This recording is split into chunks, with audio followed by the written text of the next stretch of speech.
पुंडलिकावरदार विठ्ठल श्री ज्ञानदेव तुकाराम सद्गुरु गणेशनाथ महाराज की जय. सदा माझे डोळाजडो तुझी मूर्ती रकुमाईच्या पती सोयरिया. गोड तुझे नाम रूप गोड तुझे नाम देई मज प्रेम सर्व काळ. विठो माऊली हाची वर देई संचरोनी राही हृदया माझी. मने काही न मागे अनेक तुझे पायी सुख सर्व आहे. पुंडलिकावरदार विठ्ठल श्री ज्ञानदेव तुकाराम सद्गुरु गणेशनाथ महाराज की जय. विठ्ठल विठ्ठल विठ्ठल विठ्ठल विठ्ठल विठ्ठल विठ्ठल विठ्ठल विठ्ठल विठ्ठल विठ्ठल विठ्ठल विठ्ठल. पुंडलिकावरदार विठ्ठल श्री ज्ञानदेव तुकाराम सद्गुरु गणेशनाथ महाराज की जय. पृथ्वीचे ठाई नाही दुजेपण नरक आणि सोने सारखेची. गंगेशी ते स्नान करीती ब्राह्मण महाराशी टाकून देईल काय. सूर्याचे ठाई दुजा भाव नाही सर्वावरी पाही पाडी उजेड. गणेशनाथ मने पाहता समदृष्टी तरी चोय भेटी राघवाची. गंगेशी ते स्नान करीती ब्राह्मण महाराशी टाकून देईल काय. प्राप्त प्रसंगी आजच्या एकादशी निमित्त सेवेची ठाई जसं छत्रपती शिवरायांच्या रायगडाप्रती प्रेम हिरोजी इंदलकरांनी दाखवलं होतं. सेवेची थाई तत्पर हिरोजी इंदलकर. तशा पद्धतीने आजच्या युगामध्ये आपण या कलियुगामध्ये संत गणेशनाथांच्या सेवेची ठाई एक छोटीशी सेवा म्हणून या ठिकाणी आजचा अभंग आपल्या या ठिकाणी निवडलेला आहे. आणि हा अभंग खरोखरच छान आहे.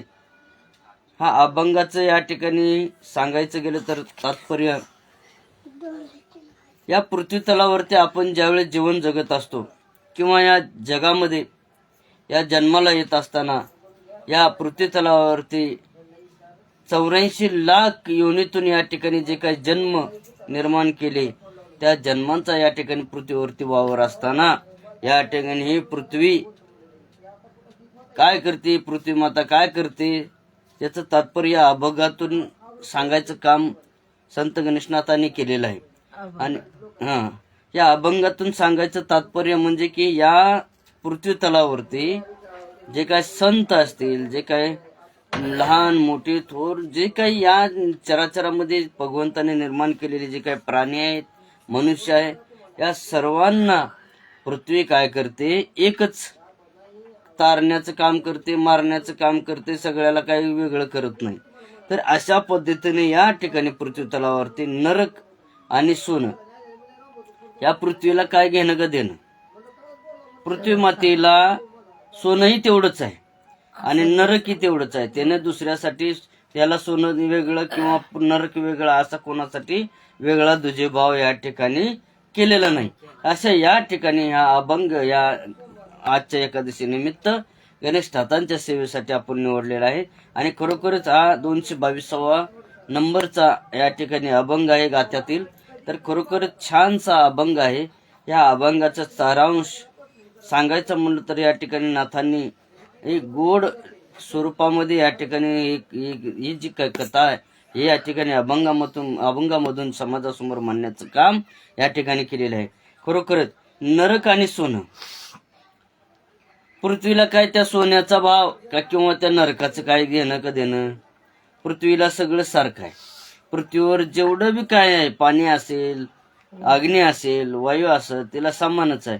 त्यानं वेगळं कोणासाठी काय केलंय का, काही नाही. तर अशा पद्धतीनं या ठिकाणचं तात्पर्य नाथांनी सांगायला सुरुवात केलेलं आहे.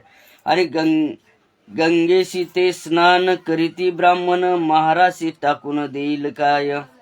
गंगा नदी आहे.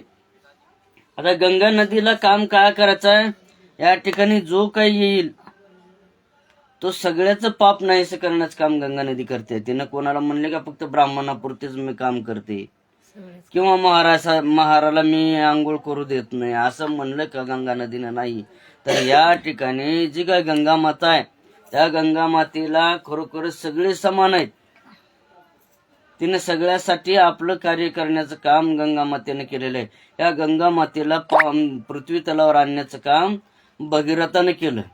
कारण त्यांच्या कुळाचा त्या ठिकाणी जे काही कुळ ही झालेलं होतं, नाश पावलेलं होतं, त्या कुळाला जिवंत करण्याचं काम भगीरथ राजानं केलं. आणि त्या भगीरथ राजानं अनेक वर्ष तपश्चर्या करून गंगा मातेला प्रसन्न केलं. आणि प्रसन्न करून भगवान शंकराच्या जटामध्ये बांधून ती पृथ्वी तलावर आणण्यात आली. कारण डायरेक्ट स्वर्गातून गंगा पृथ्वी तलावर आली असती तर पृथ्वीचा सर्वनाश झाला.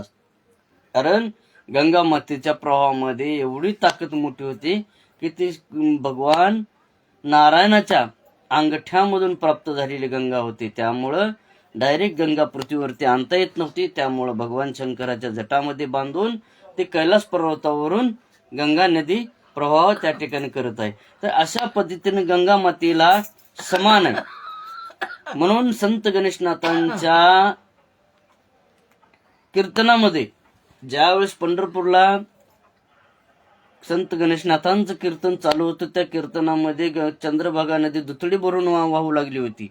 आणि दुथडी भरून वाहत असताना त्या चंद्रभागेमध्ये फक्त नाथांच्या कीर्तनाची जागा फक्त मोकळी ठेवली होती चंद्रभागेने. आणि त्यांचं कीर्तन त्या ठिकाणी मोडलं नाही. म्हणून त्या ठिकाणी भगवान प्रसन्न झाले, भक्त पांडुरंग प्रसन्न झाले. आणि प्रसन्न होऊन महार रूपामध्ये येऊन संत गणेशनाथांना बासिंग बांधलं.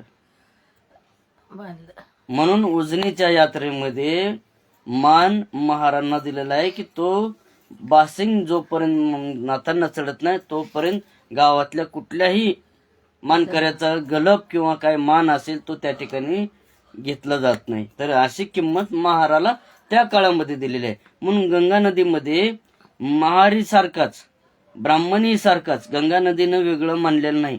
गंगा नदीमध्ये महारालाही पाप धुण्याचा अधिकार आहे, ब्राह्मणालाही पाप धुण्याचा अधिकार आहे. अशा पद्धतीने गंगा नदीचं काम या ठिकाणी मोठ्या प्रमाणात चांगल्या पद्धतीने गंगा नदीनं काम केलेलं आहे. म्हणून या अभंगामध्ये गणेशनाथ महाराजांनी गंगा मातेचं या ठिकाणी उदाहरण घेतलेलं आहे. आता तिसऱ्या चरणामध्ये सांगितलेलं आहे, सूर्याची ठाई दुजा भाव नाही, सर्वावरी पाडी उजेड. सूर्याचं काम आहे उजडायचं, मावळायचं. पण उजडल्यानंतर सूर्य विचार करतो का की बाबा आज त्या मोठ्याच्या घरी मला उजेड द्यायचा आहे, आज गरीबाच्या घरी उजाड द्यायचा आहे, फलाण्या घरी उजाड द्यायचा आहे, असं दुजाभाव सूर्यानं केला नाही. म्हणून अशा पद्धतीने या ठिकाणी सूर्यालाही सगळं समान आहे. सूर्य सगळ्यासाठी समान काम करतो, सगळ्यासाठी उजाड देतो, सगळ्यासाठी ऊन देतो, कोणाला काही त्या ठिकाणी सूर्यप्रकाश देतो. अशा पद्धतीचं काम सूर्य करत असताना सूर्यानंही कोणाला भेदभाव करण्याचं काम केलं नाही. परंतु आज तागाय त्या पृथ्वी तलावरती मनुष्याला विसर पडलेला आहे भेदभाव करण्याचा. का भेदभाव करतो की पैसा आला की माझतून पैसा हा काय असतो, फक्त क्षणिक सुखाचं काम करण्याचं काम पैसा करतो. तर या पैशामुळं माणसं तुटली जातात. माणसं तुटल्यानंतर त्या ठिकाणी माणसाचं प्रेम कमी होतं. पैसा प्रेमाचा झाला की माणूस प्रेमाचा राहत नाही. त्यामुळे या पृथ्वी तलावरती माणसावर प्रेम करा, माणसाचं त्या ठिकाणी किंमत करा. तर आज माणूस कामाला पडतो, नाही तर माणूस धर्म हा बुडवत चाललेला आहे. कारण या पृथ्वी तलावरती देवानं सांगितलंय, गंगा नदीनं वेगळं मानलं नाही, सूर्यानं वेगळं मानलं नाही, मग माणूस का अहंकार करतो? माणसाला अहंकार फक्त पैशाचा आहे, श्रीमंतीचा आहे. ही श्रीमंती जास्त काळ टिकणारी नाही. ही श्रीमंती घेऊन जाणार आहे सोबत. ही श्रीमंती इथंच राहणार आहे, सोबत घेऊन जायला फक्त माणसाचं प्रेम आणि माणुसकी येणार आहे. तर अशा पद्धतीने या ठिकाणी नाथ महाराज सांगतात की बाबा आपण या समाजामध्ये वावरत असताना सर्वांचा आदर करा, प्रेम करा, माणसाची या ठिकाणी खरोखरच किंमत करा. आज किंमत नाही केली तर उद्या तो माणूस आपल्या कामाला पडत नाही. अशा पद्धतीने या ठिकाणी या संतांच्या या महिमेमधून, या अभंगामधून नाथांनी सांगण्याचं काम केलं. पहिलं या ठिकाणी या पृथ्वी तलावरचं सांगितलं, दुसरं उदाहरण दिलं गंगा मातेचं, तिसरं उदाहरण दिलं सूर्याचं. मग या ठिकाणी अहंकार का माणसाला? तर अहंकार नाहीसा करून या ठिकाणी खरोखरच परमात्म्याचं चिंतन करा. चिंतन करत असताना त्या ठिकाणी खरोखरच ज्या पद्धतीनं मनुष्य प्रेम आणि मनुष्याचा अहंकार या पृथ्वी तलावरून नाहीसा झाल्याच्या नंतर या ठिकाणी खरोखरच संतांचं महिमा टिकण्याचं काम या पृथ्वी तलावर संतांनी केलंय, अभंगामधून सांगायचं काम केलंय. या सांगून या ठिकाणी खरोखरच संत काय आहेत या अभंगाचं उदाहरण या ठिकाणी सांगितलेलं आहे. गणेशनाथ महाराजांनी पृथ्वीचं उदाहरण दिलं, गंगेचं उदाहरण दिलं.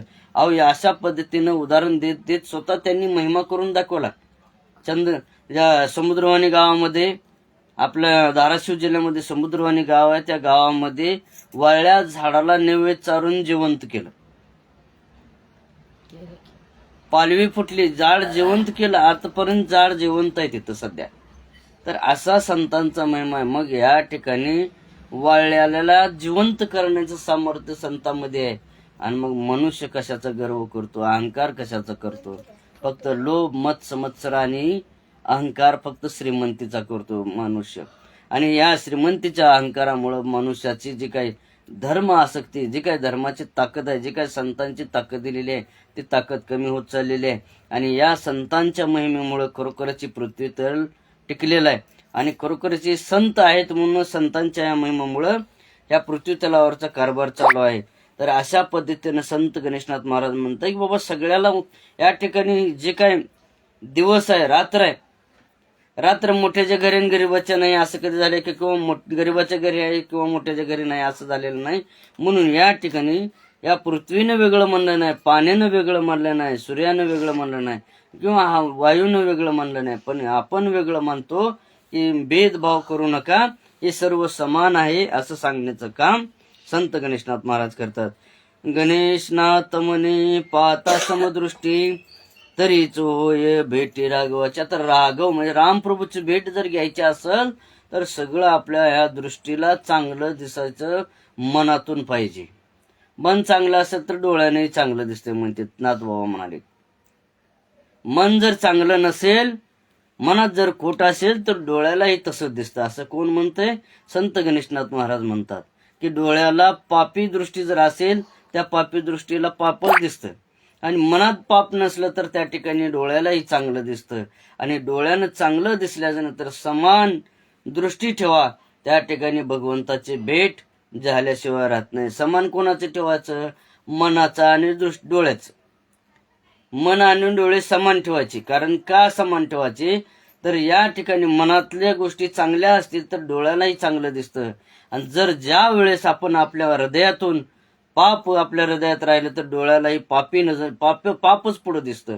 तर असं न करता या ठिकाणी संत गणेशनाथ महाराज म्हणतात की बाबा रे, आपल्या ह्या मनाला चांगलं बनवा, मनाला सुदृढ करा.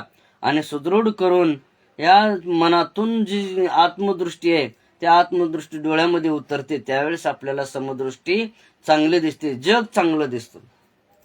तर हे जग चांगलं पाहण्यासाठी आपल्या मनातून अंतःकरण चांगलं पाहिजे. तेव्हा ही दृष्टी आणि या पृथ्वी तलावरचा चांगला भाग दिसून येण्यास वेळ लागत नाही असं कोण सांगतात? नाथराय सांगतात.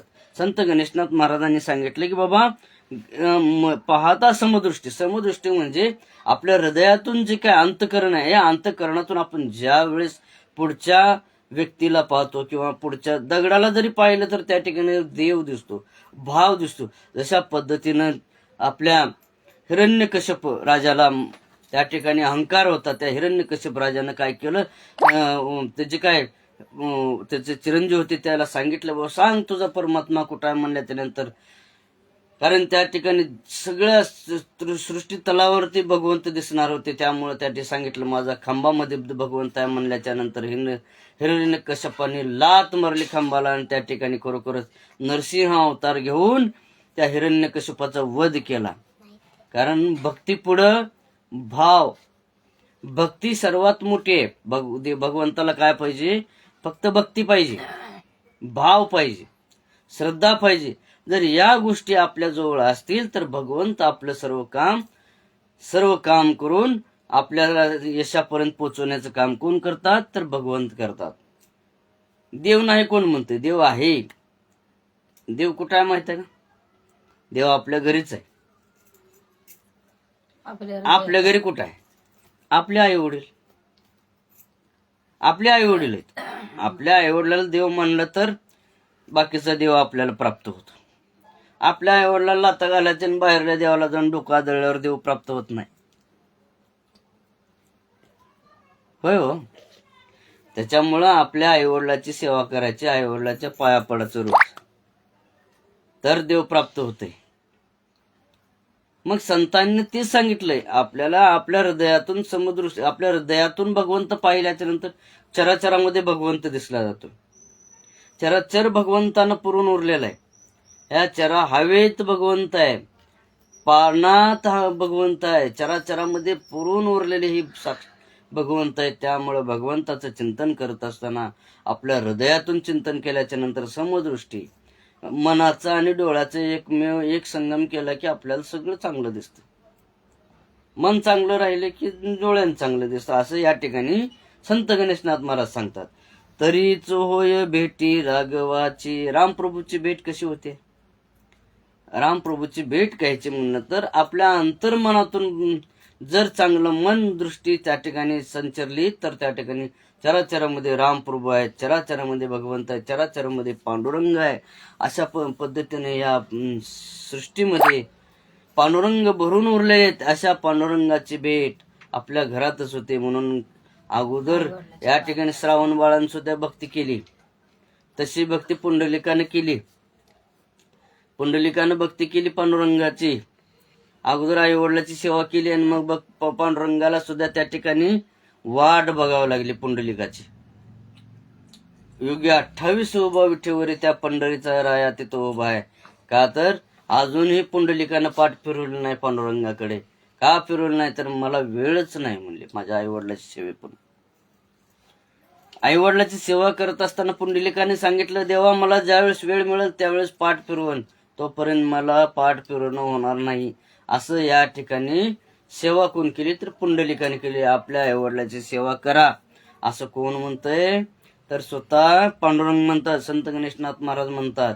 तर असं करत असताना संतांचा महिमा खरोखरच या ठिकाणी चांगला आहे. या अभंगाच्या माध्यमातून समाजामध्ये जे काय चाललेलं वातावरण आहे, या वातावरणामध्ये पृथ्वीची ठाई नाही दुजे पण नरक आणि सोने सारखीचे. या खरोखरच या सोन्याला आणि नरकाला सारखं जो मानतो त्याला खरंच पृथ्वीवरला जे काही सारांश आहे घेण्याचा आनंद त्या ठिकाणी मिळतो, असं या ठिकाणी भगवान सांगतात.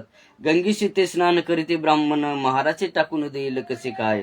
तर खरोखरच या ठिकाणी सांगायचं तात्पर्य, गंगा नदीमध्ये स्नान करत असताना तो ब्राह्मण आहे, तो महार आहे, तो या ठिकाणी येऊ नये, तो ब्राह्मण आहे, अशा पद्धतीने करू नये, ती पूजा करू नये, असं करू नये, असं गंगेनं कधीच म्हणलं नाही. तिला सगळे सारखेच आहेत.